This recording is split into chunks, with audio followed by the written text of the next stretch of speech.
उत्तराखंड के चमोली से सामने आया एक सनसनीखेज मामला, जिसमें महज 10,000 रुपए के कर्ज के चलते एक शख्स की बेरहमी से हत्या कर दी गई और फिर उसका शव अलकनंदा नदी में फेंक दिया गया। और अब पुलिस ने आखिरकार इस हत्याकांड का खुलासा कर दिया है। पर आखिर क्या था पूरा मामला, जानने के लिए देखिए हमारी ये खास रिपोर्ट। नमस्कार, आप देख रहे हैं खबर गंगा और मैं हूँ आपके साथ अनुरागनी। आज बात करेंगे चमोली हत्याकांड की। बीते दिनों अलकनंदा नदी में बहकर आए एक शव की हत्या के आरोपी को चमोली पुलिस ने आखिरकार गिरफ्तार कर लिया है। एसपी चमोली के अनुसार मामले में नरेंद्र तोमर नाम के व्यक्ति ने चमोली जिले के बमोत गांव के रहने वाले सूरज पुरोहित से 10,000 रुपए उधार लिए थे, जिस वजह से नरेंद्र ने उसकी हत्या कर दी। दरअसल ये पूरा मामला 10 मार्च को शुरू हुआ, जब लंगासू पुलिस चौकी के पास अलकनंदा नदी के ठंडे पानी में एक अज्ञात शव बहकर मिला। शव के हाथ पर सूरज पुरोहित गुदा हुआ था, जिससे उसकी पहचान बमोत गाँव के रहने वाले सूरज के रूप में हुई। जिसके बाद सूरज की पत्नी की शिकायत पर पुलिस ने जब मामले की परतें खोली तो चौंकाने वाले सच सामने आए। हमारे एसएसआई कर्णप्रयाग संजय नेगी, हमारे चौकी प्रभारी मानवेंद्र गोसाई, हमारे चौकी प्रभारी अमनदीप सिंह और हमारी एसओजी की टीम, थानाध्यक्ष पोखरी देवेंद्र पंत, इन सभी को और हमारे पूरे थाने की टीम को इसमें शामिल किया गया। सीसीटीवी फुटेज जब चेक किए गए और जो अन्य हमें जो मैनुअल आधार पर चीज़ें मिली, पता चला कि उक्त व्यक्ति नंदप्रयाग में नंदाकिनी होटल में कमरा लेकर रहता था।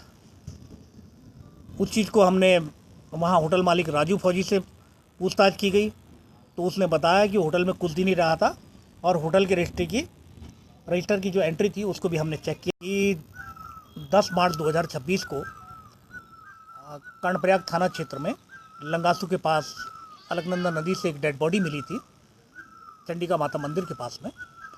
और स्थानीय लोगों द्वारा जब उसकी सूचना दी गई तो हम लोगों द्वारा, जो हमारी पुलिस की टीम थी, उस बॉडी को वहाँ से निकाला गया। उस बॉडी के हाथ और पांव दोनों बंधे हुए थे। ये बॉडी को जब हमने देखा तो न तो उसका चेहरा पहचान में आ रहा था और एक काफ़ी पुरानी बॉडी लग रही थी। डॉक्टर्स ने जब इसका पोस्टमार्टम किया तो उन्होंने जो संभावित लिखा कि 15 दिन से ज़्यादा पुरानी बॉडी होगी। जो हम लोगों को यहाँ का ज्योग्राफिकल अनुभव है पूर्व के घटनाओं के आधार पे, उससे हम लोगों को लगा कि ये बॉडी इतनी पुरानी होने के बावजूद बहुत सूरज पुरोहित लिखा था। इस एक लीड को हम लोग आगे बढ़ते हुए हमने देखा कि पुरोहित सरनेम वाले लोग किन किन गाँव में आसपास के क्षेत्र में रहते हैं।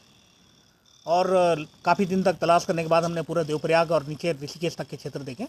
बमोत गांव जो गौचर के सामने पड़ता है, वहाँ पर पुरोहित जो उपजाति जो लोग लिखते हैं, टाइटल लिखते हैं, ये लोगों का गांव पता चला। और वहाँ जो है हमने इसकी तलाश की।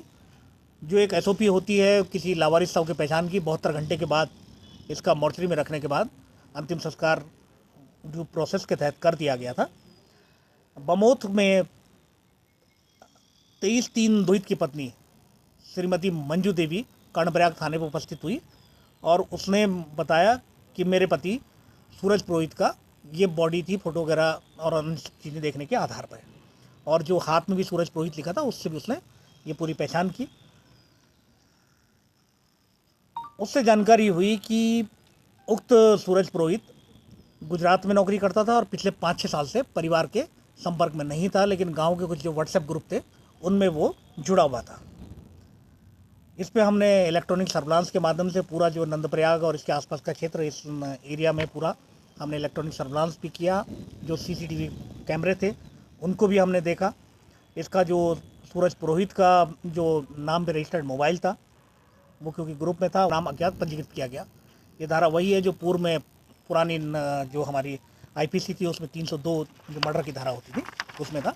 दरअसल सूरज नंदप्रयाग में नरेंद्र के होटल में काम करता था और आरोपी नरेंद्र ने सूरज से 10,000 रुपए उधार लिए थे, जिसे लेकर दोनों के बीच अक्सर विवाद होता रहता था। इसी मामूली रकम के लिए 16 फरवरी को नरेंद्र ने खौफनाक कदम उठाया और उसने सूरज के सर पर वार कर उसे बेहोश कर दिया।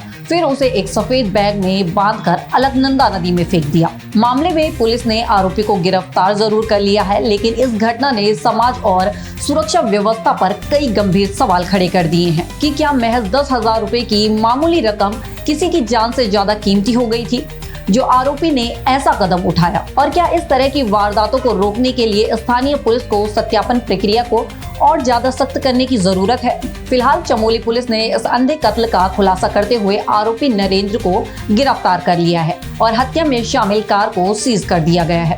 साथ ही पुलिस टीम की इस तत्परता और कामयाबी को देखते हुए आईजी गढ़वाल राजीव स्वरूप ने टीम को 5,000 रुपए का इनाम देने की घोषणा की है। इस हत्याकांड के खुलासे से ये तो साफ हो गया है कि कानून के हाथ भले ही देरी से पहुंचे, लेकिन आरोपी अब सलाखों के पीछे है, जिससे समाज में ये संदेश गया है कि अपराधी चाहे कितना भी चालाक क्यों न हो, कानून की नजरों से बच नहीं सकता। तो ये थी चमोली हत्याकांड की रिपोर्ट। ऐसी घटनाओं पर पूरी जानकारी के लिए बने रहे हमारे साथ और देखते रहिए खबर गंगा। नमस्कार।